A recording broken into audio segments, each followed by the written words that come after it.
Молцог хандгай, халиун буг, борг өрөөс, бадан хүдэр, зэрлэг гахай зэрэг Монголд байдаг бараг бүх ойн туруутан амьтад ба маш олон ховор амьтад нутгалдаг Гутайн даваа Хүмүүл голын их гэдэг байгалийн цогцлборт газрыг танд танилцуулъя. 93% нь ой модоос бүрдэх энэ газарт Монголын хамгийн том шинэсэн ойн нөөц байдаг.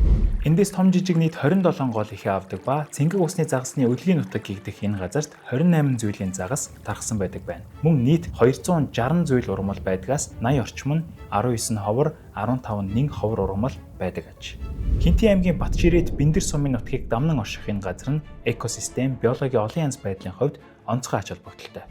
Монголын тайгын зүрх гэгдэх энэхүү газар нь бидний хамгаалж ирээдүйн хойчтой үлдээх ёстой байгалийн үнэт өв юм. Гэхдээ энэ газарт алт олборлолтоос үүдэн экологийн тэнцвэр алдагдан дороотож эхэлсэн тул 2020 онд тусгай хамгаалтад авчээ. Үүнтэй ижил тусгай хамгаалтад байдаг 37 байгалийн цогцлборт газар бий. Манай орны нутаг дэвсгэрийн 21% нь тусгай хамгаалалт байдаг ба 2030 он гэхэд энэ хувийг 30% хүргэх зорилт тавигдаад байна.